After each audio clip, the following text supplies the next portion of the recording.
following is a production of DallasCowboys.com and the Dallas Cowboys Football Club. How about them Cowboys? Yeah, go Cowboys!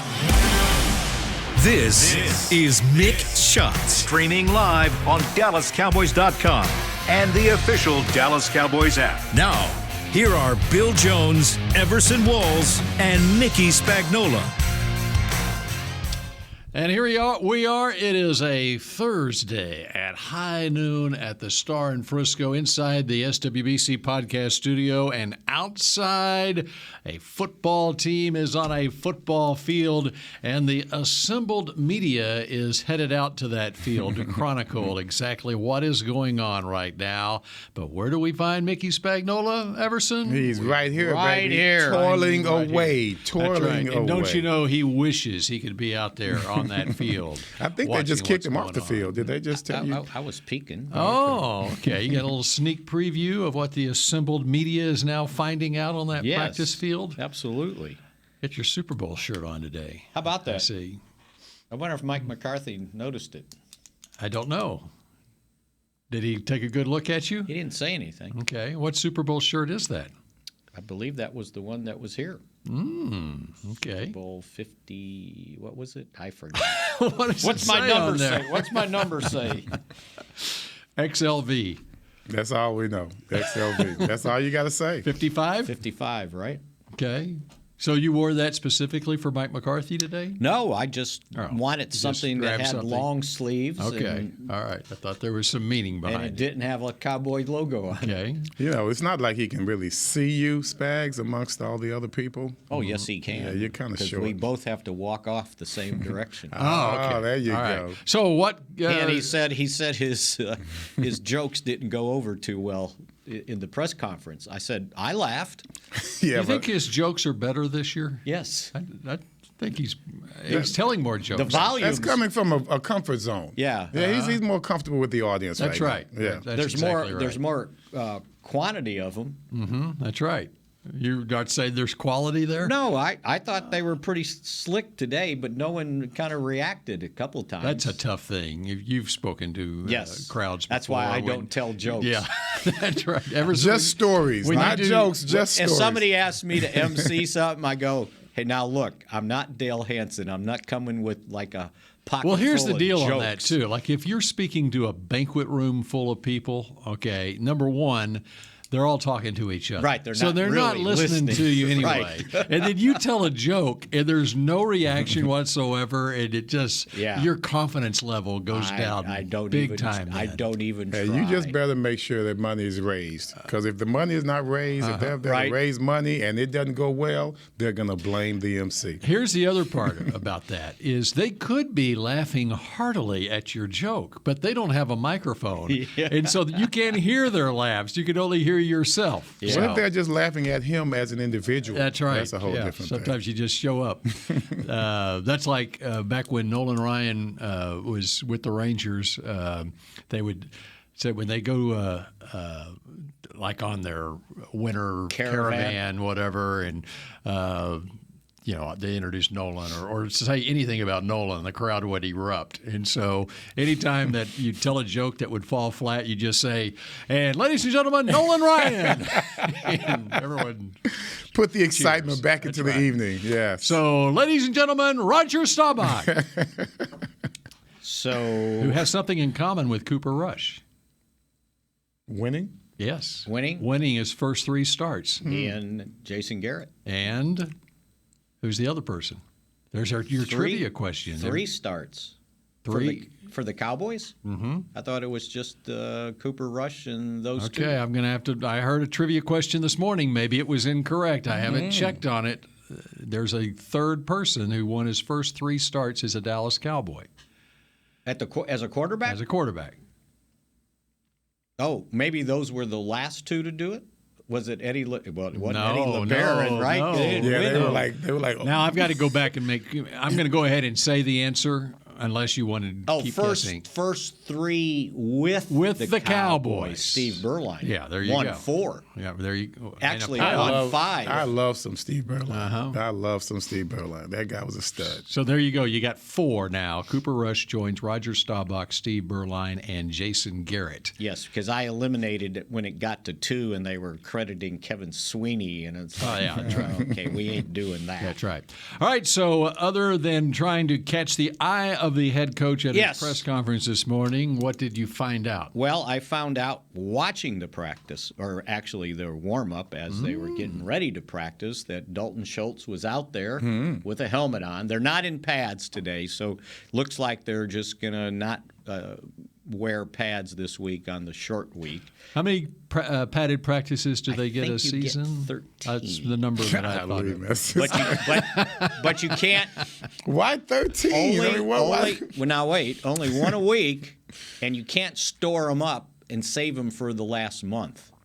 That's why guys work out during the off season. They still got to lose weight. They still got to stay in shape. You can't stay in shape with this kind of schedule. Right? I mean, let's just think about that, man. You can't stay in shape during the season with this kind of schedule. You better be ready when you come into training camp, ready to go, ready to play run football. without pads on. They can, but you're not doing much. Okay. You're not doing much. And out there today, they're not doing much. No, they're not. And J-Ron Curse was out there too. So they're not, like I said, it's helmets, shorts, whatever. They're not even in shells today. So he's trying to make sure that they have their legs under them come noon. And it's a short Sunday, right? It's a noon start. Yeah, so they lose 3.5 hours. 3.5 hour difference, right? I got work to do on Sunday. Got to get up too. early. Yeah, I got work on Sunday. Do you prefer the noon start? I do. Yeah. Get it out of the way. But that's just for me as a former player, celebrity type. But no, if I played, no, I want that 3 o'clock. Hell, I'll take the Monday night, Sunday night. That was the best. You like that? Yeah. I'll give you Brad Sham's answer on the noon start. I like the noon start at 5 p.m.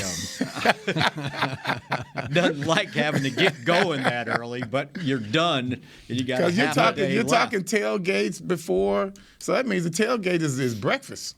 Yeah. Try these 11 a.m. kickoffs for college football games. Oh, wow. I mean, yeah, that's why the Big 12's breaking up. And then you go on the East Coast, 11 a.m. Right? I mean, 11 a.m. Central, but you go. Yeah, it's noon there. Yeah. For 11 a.m. Central time, so that.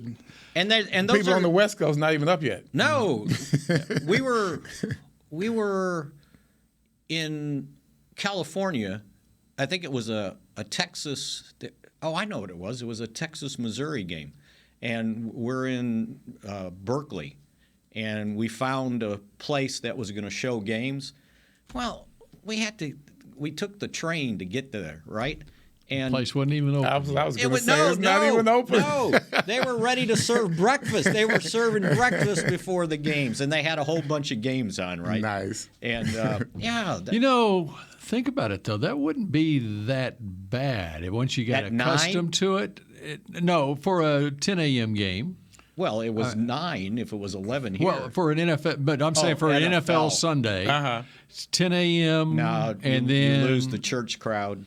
No, I'm saying just personally, if you wanted to free up your Sunday. I like that, Spaz. You think about the church crowd. That's why I'm sure they thought about noon, right? I remember people at Texas Stadium coming right from church, right? They're still dressed up. I remember I had to be really patient. Thank God I had a good preacher when I was a young kid in church. I had to be really patient. Listen to the preacher. You're sitting there like, just please don't let this be one of those long black preacher sermons. You know what I'm saying? Sometimes they just like drag it out like, oh my God. We're in halftime now by the time I get home. What church was it? Hamilton Park First Baptist Church. I was going to say, was this Hamilton Park Baptist? Park First Baptist Church. That's right. J. Lee Foster. But you know what? They get the feeling it, and then they're like, you're like, oh, come on, man. This is a game on, baby. Same thing with the priest. All of a sudden, he wants to he's going to go on. It's like, come on, the game starts at noon. Oh, man, God is good. That's good. right. My most memorable long sermon was when I was in Lubbock, and it was a Cowboys Cincinnati game, the 50 whatever. I got home from church. I was in that one. I was newly married. Went with my wife and her family to church. We got home, and it was like 21-0. First quarter. That's right. I'll give you a better example. Man, I was there. My cousin was getting married, and I was one of the groomsmen, and I was like a teenager or whatever, probably freshman in high school, sophomore, and the priest just decided he was going on forever, right? And ever. And the church was hot. It was December, but it was hot in there, right?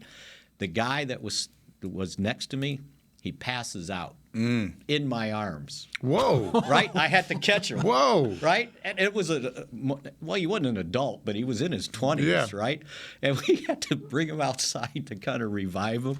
We kind come of back night in. did he have the night we come before? back. We come back in. No, he was because my dad told me, from being in the service, it's like you don't stand straight up because you got to bend your knees so the blood will flow. And anyway. We come back in and he's still preaching, right? He's still doing a sermon. That was your chance when you went outside with the guy. Stayed out there. You should have just split, man. No, I was trying to. And so the guy that was my cousin's friend, he was a really good singer, and he came back from New York to sing at the ceremony, and he was up in the balcony, and he's giving the priest the stop sign. Like, that's enough. You gotta quit. By the way, that Cincinnati game, I blocked the punt that game. That's one of my few special teams plays I've ever made. Yeah, I blocked the punt that game. I think Jesse Penn went for a touchdown on it. Yeah. Jesse Penn would return it? Yeah. So that was, what was the final score of that? Like 55-21 or something like that? It was ugly. It was. You were about right. Yeah, you were about right. Something 55. like that. You don't need to look it up. That was it was in Cincinnati. It was in Cincinnati. Yeah, I was no going to doubt. say, I was thinking you went to the game. No, we got blown out. TV.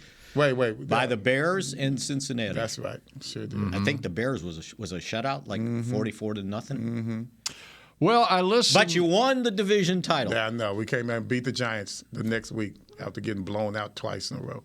Well, I listened to some Washington sports radio talk on the way in today, and apparently Dallas week hasn't started in Washington They're not yet this fired week. up? They still can't get over 9 sacks and what happened to Philly last week, and they're still punch drunk. Yeah. They are very sad about the last 30 years of Washington football. They didn't even want to think about it, huh? And to that point, I mean, here's a case in point right now. The game against the Cowboys. It's in the early window. It's at their time, 1 o'clock kickoff. Right. I mean, usually that's the one game we get is a late start. That's right. Them later starts. Yep. Missouri's playing at 6:30 tomorrow night But Saturday night. They set this up before the season started. They didn't know that they would. No, they knew. They've kept over 30 years of history. They knew that Washington. They just said, "Okay, we'll go with We'll go That's with the data. That's we'll the go point. with the data." That's the point the Washington people are making on their sports talk radio. Well, you heard what Mike McCarthy said about that, didn't you? Well, and he's right on. Yeah. Talk to me. They asked him about, what are your plans? The Eagles sacked Carson Wentz 9 times. Almost like, the Cowboys going to get a dozen. And he said, what happens the week before has no effect on what I do this week. And he's right, too. It should. Well, should. But it's not like you're going to assume. No, you can't assume. They got 9. But you're gonna probe into how to do it. Right. Yeah, but how about the notion that the Cowboys are on a roll now and Washington has lost 2 in a row, so do you have to guard against overconfidence coming into this game? Have you watched Jacksonville play? Yes. Okay. Jacksonville in week 2 beat Indianapolis 24-0. They go to the West Coast. They beat the Chargers 38-10 last week. What did Washington do in week 1 against Jacksonville? They beat them. Beat them. That's right. That's right. And, I know they lost to Detroit, but Detroit's been close in all 3 games so far. This season is still developing. That's right. Well, no one in Vegas is convinced because it's only a 3-point game. Well, they have to go with the trend at this point, but it's only a 3-game trend. Yeah, but they're not giving away money. Right. So it started 1.5. Now it's 3. So you get 3. It started at 1.5, and everyone's so enthused about Cooper Rush, it's gone up to 3. That's it. Absolutely. The Rush man. Well, we're at 12:15. So would you like to tease something for the next segment? Where are we going to go? How about a Mick with shot? this? We need a Mick shot. You need a Mick shot. I want a Mick shot coming up, okay? All right. That's what we're going to have. When we come back here, we're putting the pressure on Mickey. We're going to have a Mick shot from Mickey when Mick Shots continues in a moment. In a Mick shot. The Medal of Honor is our country's highest military award for valor in combat. More than 40 million individuals have served in the armed forces since the Civil War. Fewer than 4,000 have received the Medal of Honor. The National Medal of Honor Museum will be a place to preserve these legacies and inspire America. It's being built right next door to the Dallas Cowboys in Texas. Help us honor our country's greatest heroes. Learn more and get involved at mohmuseum.org. We paid how much for those lessons? Shh, she's doing great. Oh, yeah, totally. Can you pass me a Pepsi Zero Sugar? Great job, honey! Oh, look at that. That's not the end. No way. Now it's time for the encore. You know what? You're right. 5 times? Not enough times. For everyone who traded in rock concerts for their kids' recitals, you've compromised enough. Pepsi Zero Sugar. That's what I like. Nobody protects you from mayhem like Allstate. You hear that? I'm a torrential downpour. Torrential? What's that even mean? It means you can't see out of your windshield. And if you have the wrong car insurance, you might have to make it rain to fix your bumper. So switch to Allstate, save money, and be better protected from mayhem, like me. Based on coverage and limits selected, subject to terms, conditions, and availability. In most states, prices vary based on how you buy. Allstate Bar and Casualty Insurance Company and affiliates, Northbrook, Illinois.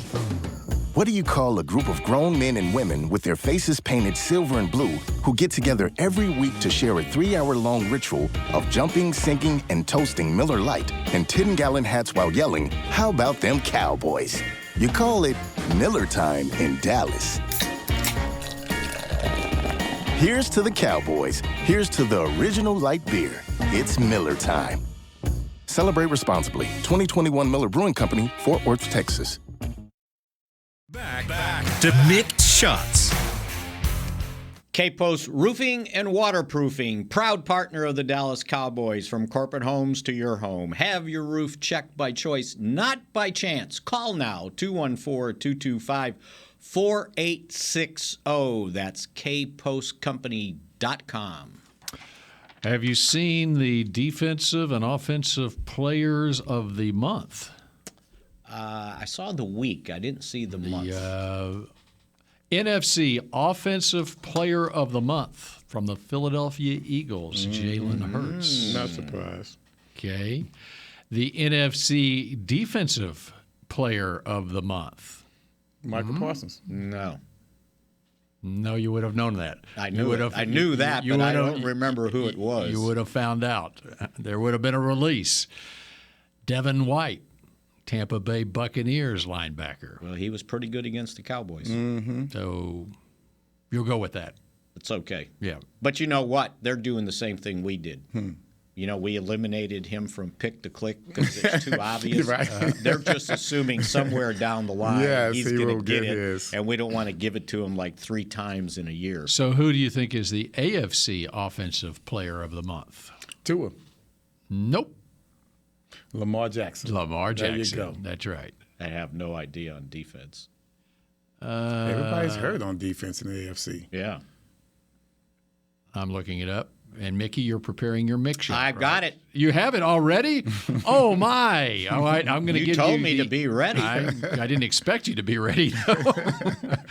All right, I'll give you the AFC Defensive Player of the Month as soon as it calls up here. Oh, it's and spinning. In the meantime, it is time for a Mick shot.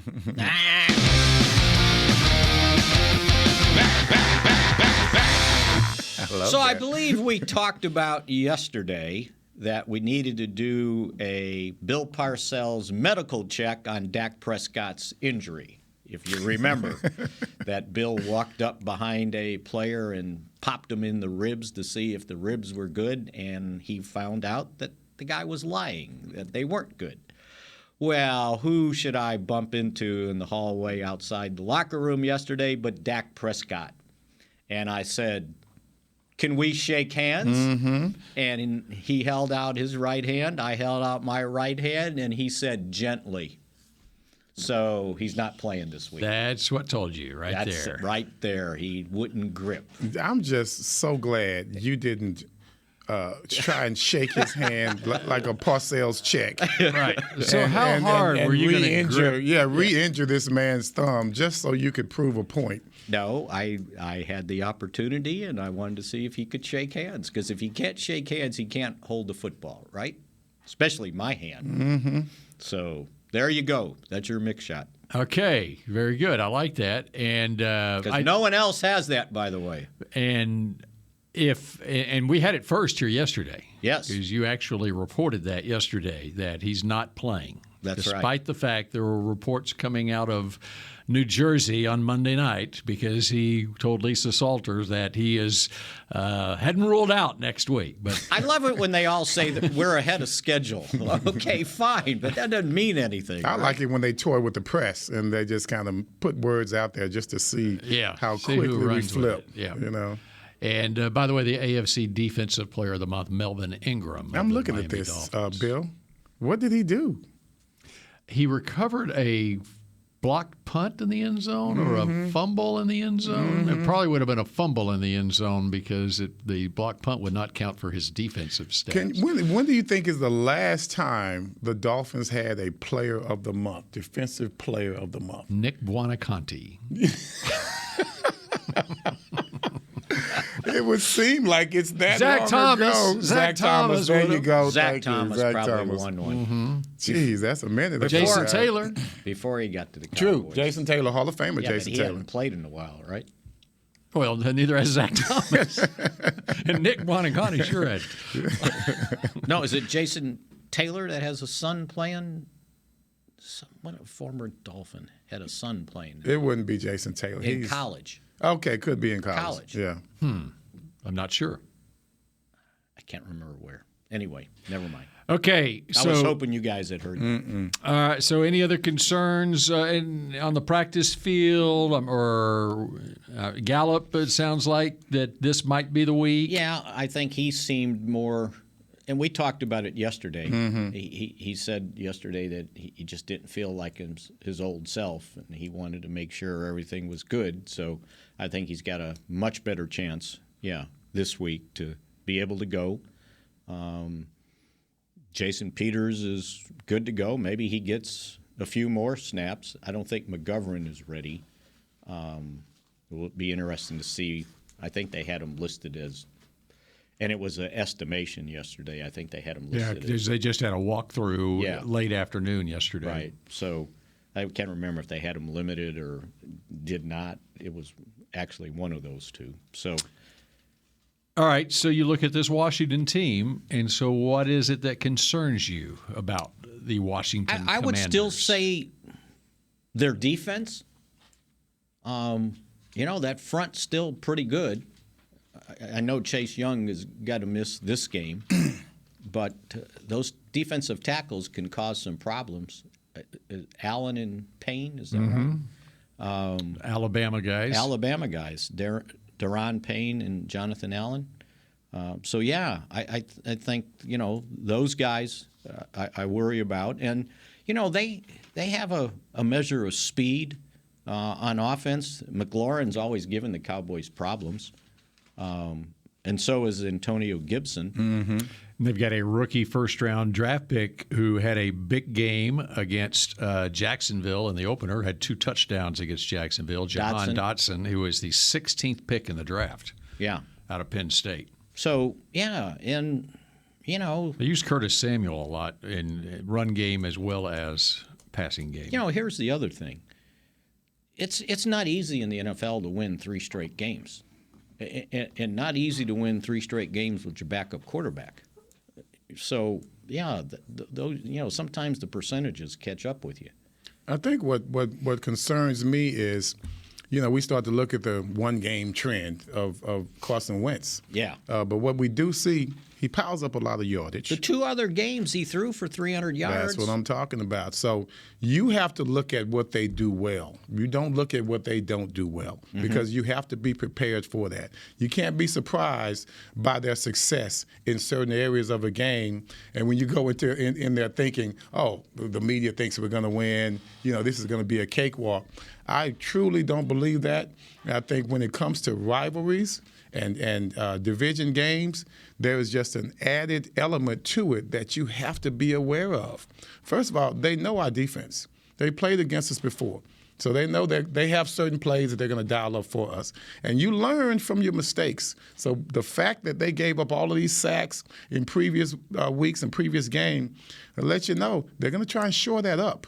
If they're a good team, if their team is as good as they want it to be, they're not going to allow that particular stat to be the topic of the article when they talk about it after the game. Yeah, no, I agree. That can't be the story. They can't be the story of the game for them after this game is over. And I think from you mentioned rivalry. I think it's more on their end than the Cowboys. I don't think the last 10, 15 years the Cowboys got all excited about playing They were the Redskins. They were too. the Redskins. But they sure got excited about playing the Cowboys, especially the city and the fans, which I think that kind of and that's is motivation diminished here. But that's still motivation. Because they hear it, right? That's right. You have to be hear careful. It. As much as you say you don't, you do. And especially nowadays on Twitter and whatever else they're on, Facebook, Twitch.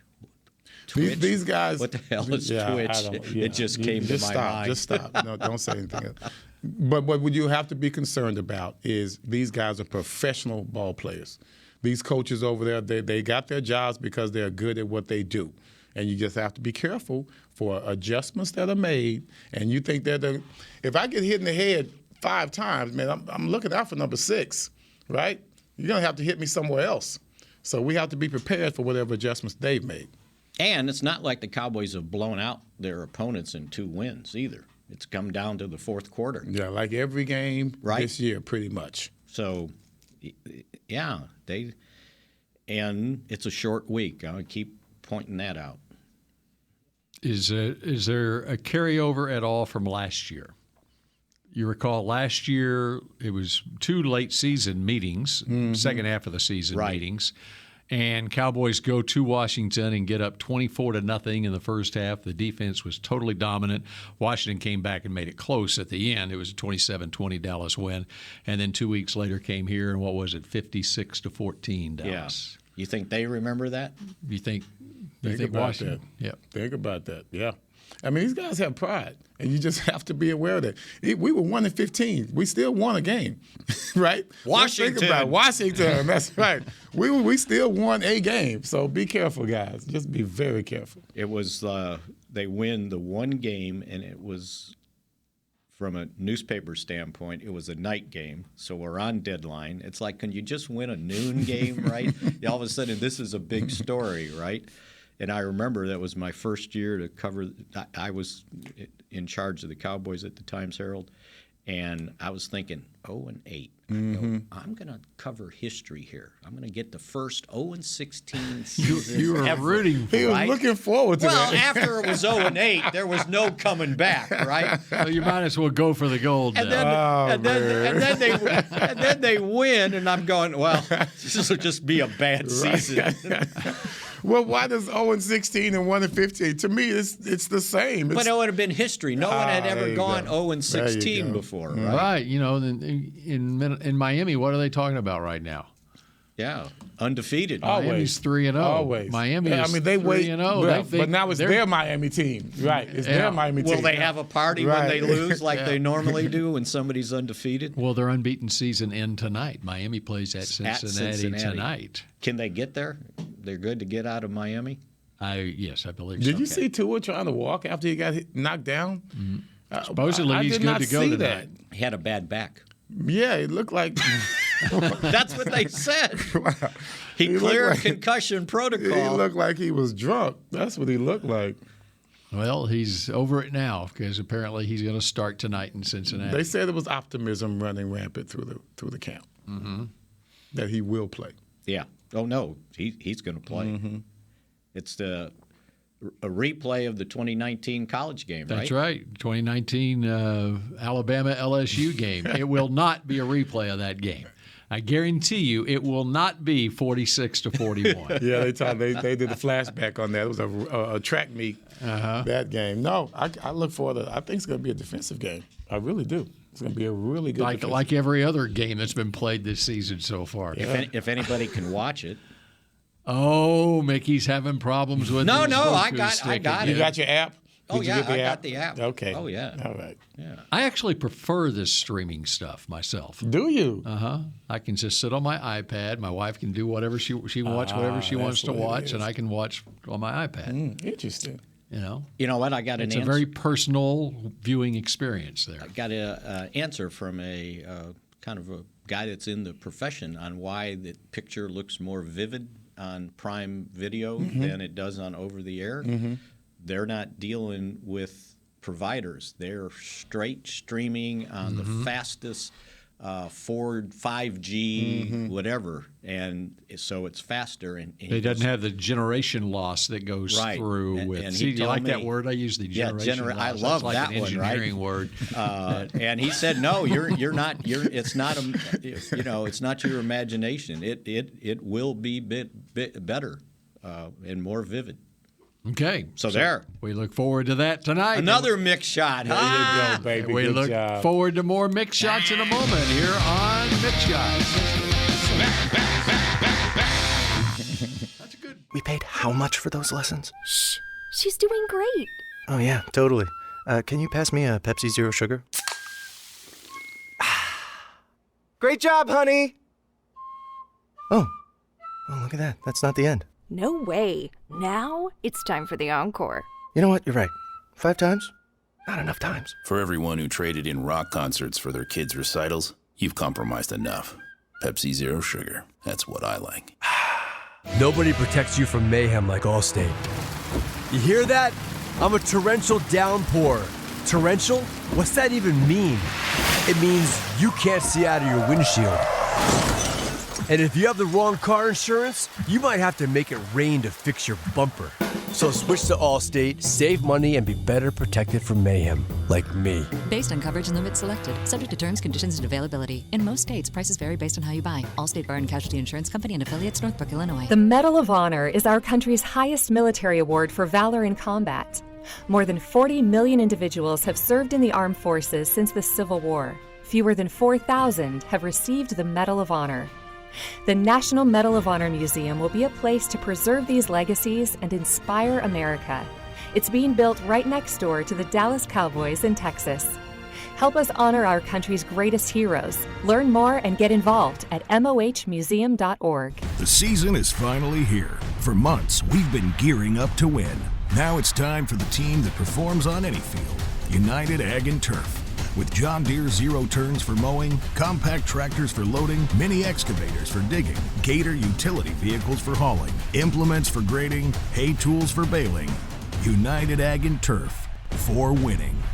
The official Ag and Turf equipment supplier of the Dallas Cowboys. Visit UnitedAgAndTurf.com for more. Back to Mick Shots. Miller Lite is proud to bring you BBQ Fest Dallas, located at the Miller Lite House at AT&T Stadium. Join your Cowboys from November 4th through the 6th for some of the best barbecue in the country. Get your tickets today at SeatGeek.com, the official ticketing provider of AT&T Stadium. Here is your Dak Prescott update for today. Dak is at practice. He threw one light pass in work with running backs. No tape or splint on his right thumb. One according pass. to Todd Archer's tweet. One pass. And that's why he wouldn't shake hands with me, because he didn't have that little protective covering on his hand. But now he's got no tape or splint on his right thumb. So there is progress from even a couple of days ago. So the or one yesterday. pass, you gotta clarify. Was it a deep It pass? was a one. You know it's how he- described by Todd Archer as a light pass in work with running backs. Sort of like the last pass he threw in the game. It was to Zeke, right? Mm-hmm. He kind of lobbed it, maybe, fluttered. Yeah. Hoisted. Well, I'm glad we got. That's a good one. Yeah, It right. was kind of hoisted. Right. I'm glad we got that update. Okay, so there you go. All right. He threw a pass. Wow. Yep. But seriously, when you go up against any team, how much confidence do you have when you've got a defense like what the Cowboys are putting out there right now? And no matter who's playing quarterback for this team. I think they not only confidence, but you can manage the game knowing what you believe in your defense, right? You know, you can, if you want, you could take some chances because you're figuring, okay, if that doesn't work, the defense is going to stop them. You don't have to get all nilly-willy throwing the ball all over the field. Willy-nilly. Willy-nilly. Yeah. Nilly-willy. Yeah, willy-nilly. Yeah. And that's a good catch, too, by the way. Yeah, and you know, you can be more patient because you're thinking, okay, the defense is going to keep us in here, which it's kind of the way it's worked out these last two games, right? Yeah, actually, all three games. Well, when you look at what we went through in the last part of the game, you got Turpin was able to get his punt return because the defense did their job by holding them inside the 30-yard line. So that's the only way you're going to get a return. You can't get a return if the offense is kicking from midfield or even on the 40. Right. So your defense has to do a good job in order for this guy, Turpin, to do his job. So defense did their job. They kept him down there, kicked the ball. He brings the ball back, almost breaks it, right? And here we go. We end up have the field position game in our favor.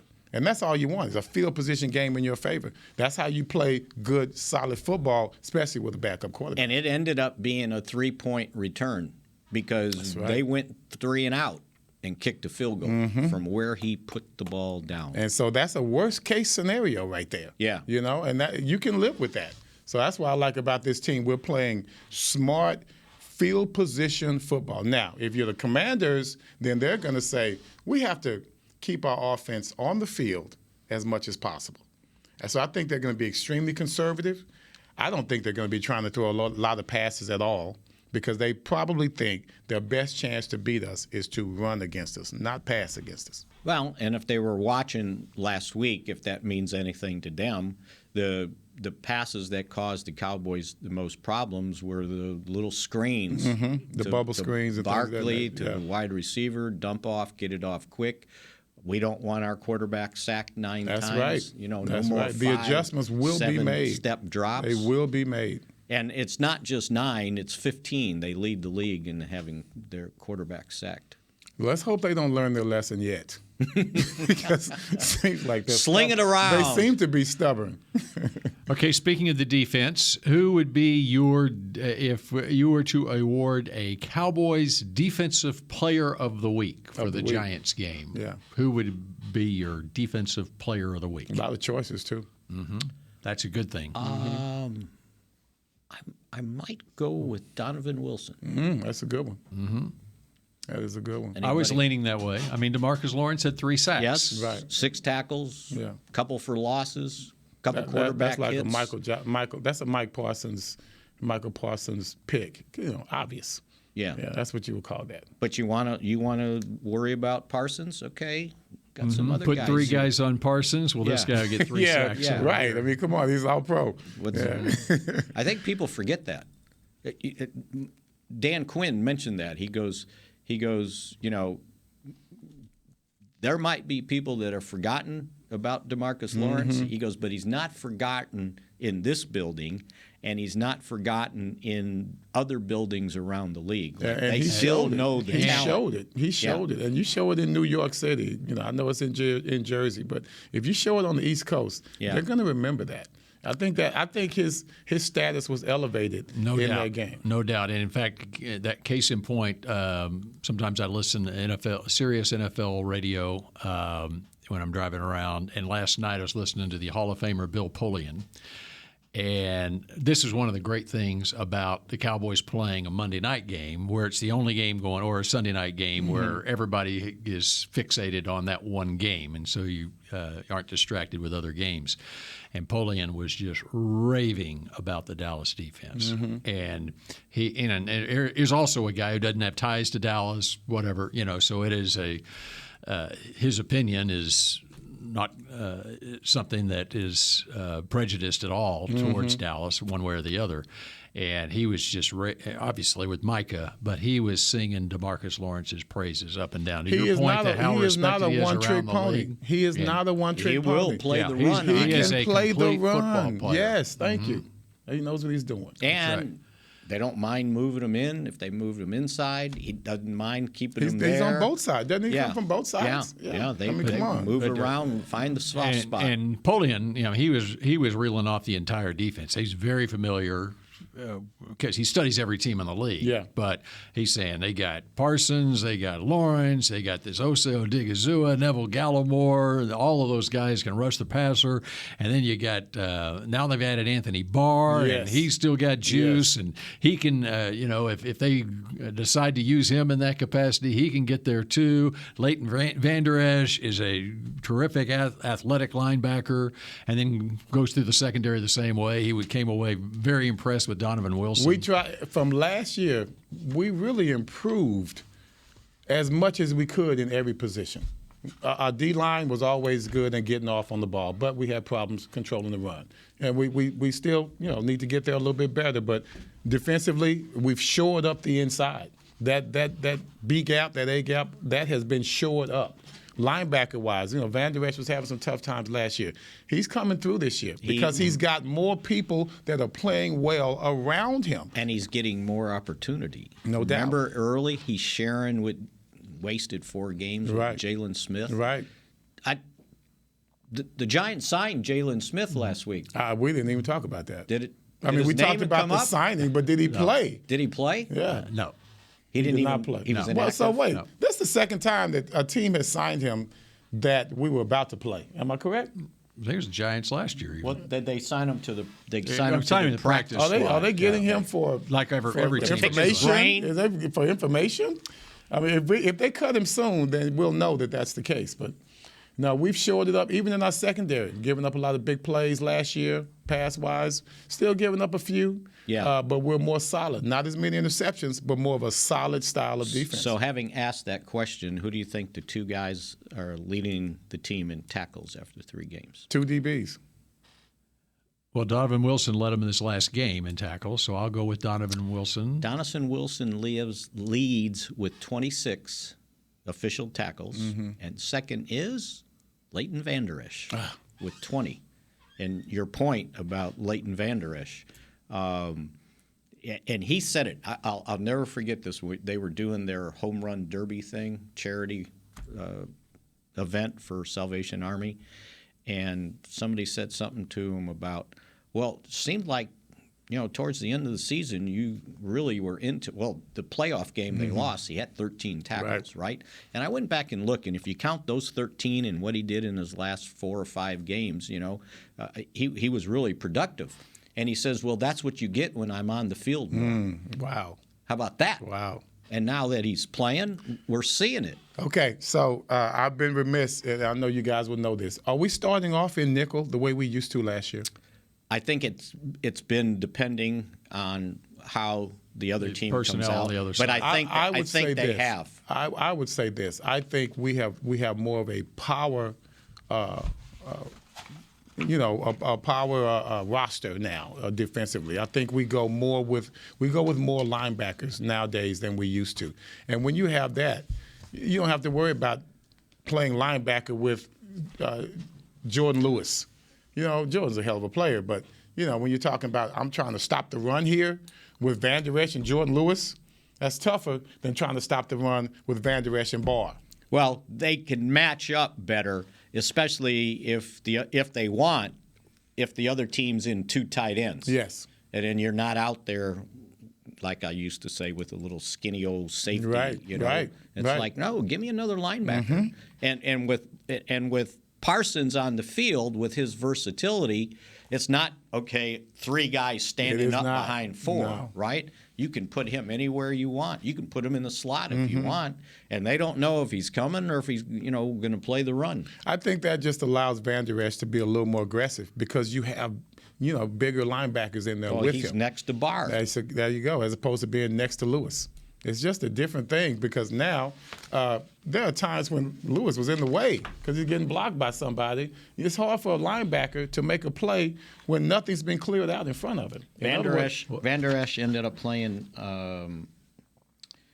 83% of the snaps, 60 snaps. Parsons played 60 snaps, and then Barr got 44. So, yeah, they were on the field quite a bit. Personnel grouping that I like is where you've got the 3 linebackers on the field, and I'm talking Parsons as a linebacker, and you can line him up at defensive end or move him around, a joker type, whatever. You got 3 D linemen. Like you got, let's say you got Parsons. Let's say you were set up in a 4-3, okay, and you've got Lawrence and Parsons as your defensive ends, and let's just say Odigizua and Bohanna in the middle, okay.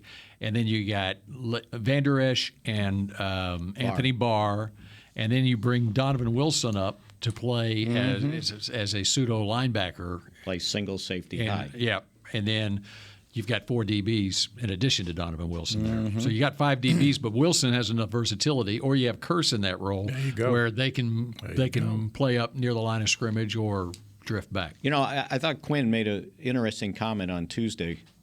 He was talking about the defense. Somebody asked him, what's the difference? And he goes, well, last year we were trying to figure out what worked, like where I could put guys, kind of experiment.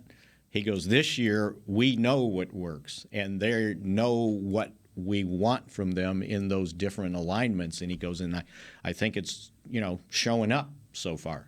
And so where you were trying last year to figure it out, now you got it figured out. Yeah. And you got a better handle on the cable. do. Because you didn't really change much on the defense other than losing Randy Gregory. They didn't want the other 2 guys back, Keanu Neal and KZ. They would just go ahead. But again, with Wilson healthy, they didn't need that. And we lost. Who's the other DB we lost? Safety.